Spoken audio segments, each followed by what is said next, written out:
What you got going on, Andrew? Hi, how are you both doing? Doing good. How are you? I'm doing good. First, thank you for taking my call, giving me a chance to help me with my question. Absolutely.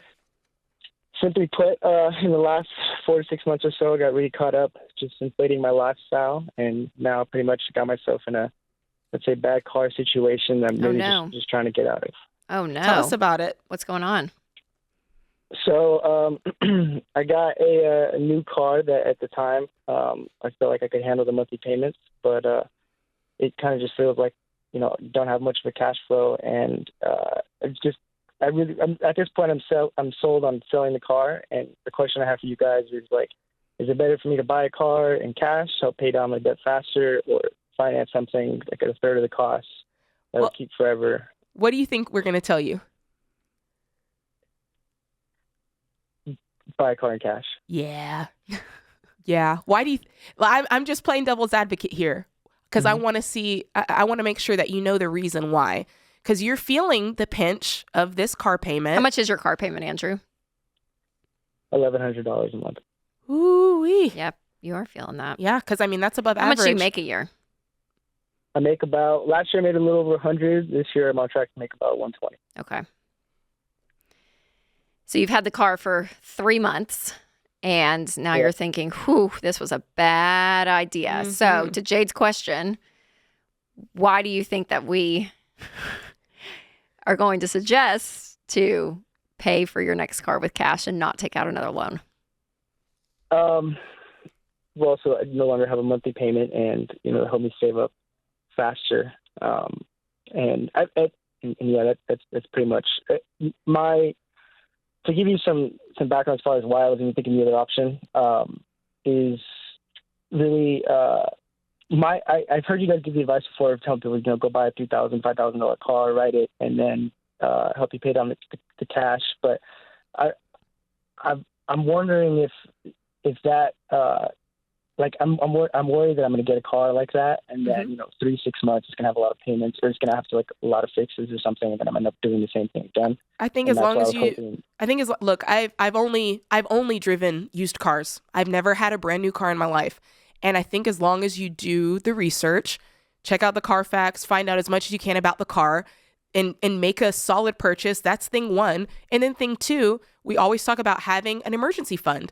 Your emergency fund is there in case something crazy goes wrong, right? There's that. And then your third level of protection is, always having a sinking fund just sitting there for regular car maintenance so that you're taking care of your vehicles and you're doing the things like the oil changes and the tires and changing the belts and all. I don't know all the car terminology, but you're doing great, Jade. You're selling me on it. The rotator cuff, whatever it's called. I don't know what that is. But as long as the alternator, there you go. As long as you are taking care of your vehicle, as long as you have your emergency fund set aside, I think it's really easy to focus on those horror stories and let it talk you out of doing what's right. But I know plenty of people who have bought new cars and they've had car troubles. So I think that's just kind of like that Andrew, button that we hit to make it. Here's going to be here's your biggest hurdle. Are you ready?